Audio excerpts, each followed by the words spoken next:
2008, MainOne began the construction and laying of its undersea cable system, which today accounts to more than 7,000 kilometers. The company has also invested millions in expanding its data center footprint in Africa. And CEO Funke Opeke joins me now in Accra to discuss what's next.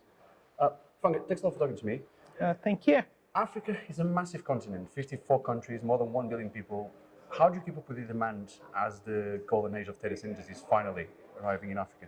Well, our goal is really a focus on West Africa. So we focus on the West African countries, which are only a fraction, less than 20 countries of the 54 that you mentioned. We started landing our cables in Nigeria and Ghana, but we continue to invest. And when I reflect over it, with the commitment we made to a new data center in Ghana yesterday, over the past 12 months, we've committed just about $50 million in new infrastructure investments in West Africa. Okay. And where's the money coming from? Who are the investors?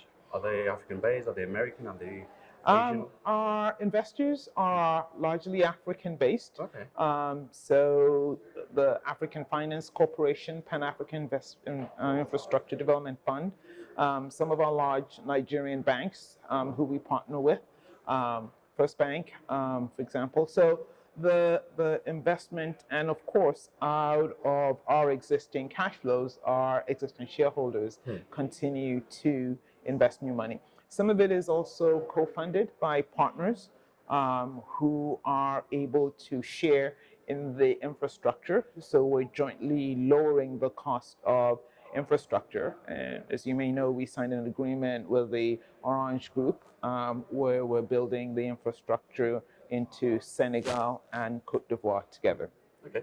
What sort of challenges do you face when trying to expand into those markets, especially the more remote areas? Well, the economics first. Remote areas says there's lower levels of economic activity, so the buying power is not as much.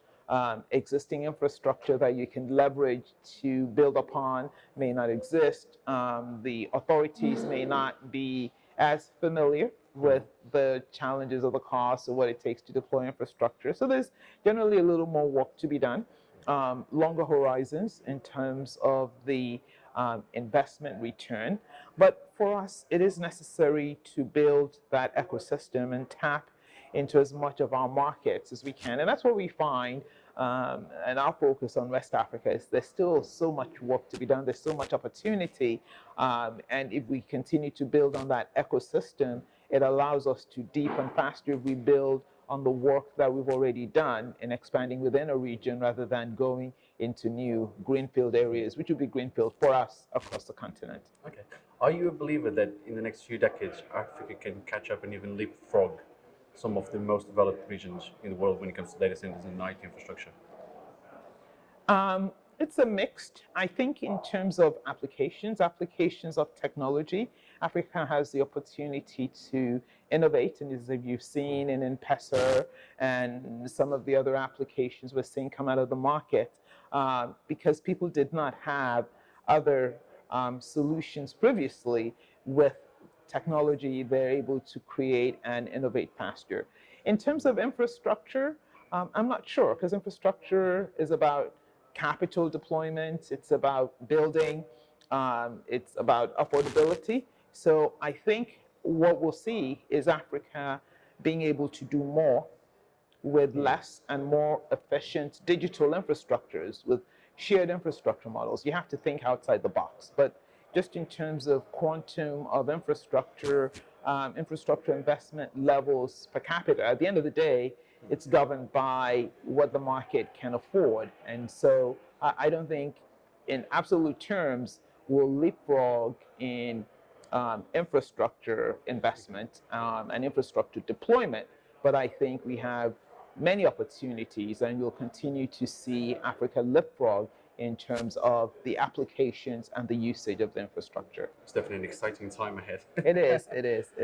And in terms of MainOne, what's next for the company? You just mentioned you announced the Ghana data center just yesterday, 24 hours ago. Yes. I'm sure you have a lot of things coming up. in the next couple Well, of months? it's been a busy 12 months. We're deploying into Senegal. We're landing in Ivory Coast next week. We signed an agreement with Rendeavor to build a data center here in Ghana, deploy by Q4 2020 in Apollonia City, which is an industrial park that Rendeavor has built out the infrastructure here just outside of Accra. As you know, we've been building terrestrial fiber in Nigeria and a partnership announced with Facebook, just again to deepen penetration and broadband access in some of our major cities. So I think those are the big thrusts for us. You'll continue to see us just try to reach across the region. Building into Ivory Coast gives us the opportunity to address requirements in some of the landlocked countries, and so we'll be working through the region to do that. We're deploying a POP now in northern Ghana to access Burkina Faso and improve the routes into that market. So I think those are the kind of investments you'll continue to see from us, is more infrastructure investments to deepen access to services across our region. Okay. And we are sitting here at Datacloud Africa in Accra 2019. Yes. One of the conversations that's gone around is there needs to be more collaboration, Pan-African collaboration between companies within the African continent. Yes. Would you like to see more collaboration in the next 12 months before we come back in 2020? Absolutely. I think when you look at our continent, you have different players in different regions. It's 54 countries, different set of regulations, different incumbents. So I think the opportunity for collaboration is real. I think when you look at GDP per capita across Africa, you ask the infrastructure question, it is clear that with the GDP per capita, we have to be more innovative in terms of how we deploy infrastructure, because what we can afford per capita is much lower. And I think that calls for collaboration. I think it's only by collaboration and building that ecosystem where we're sharing and leveraging skills, knowledge, infrastructure, that we'll be able to close the gap with the rest of the world in terms of how we're able to leverage technology across the continent. Okay, we're all very curious about what's going to happen. Yeah. Okay, Funke, thanks a lot for talking to me. Okay, thank you. Don't forget you can follow Data Economy on Facebook, LinkedIn, Twitter, and Instagram, and also visit the website on www.data-economy.com.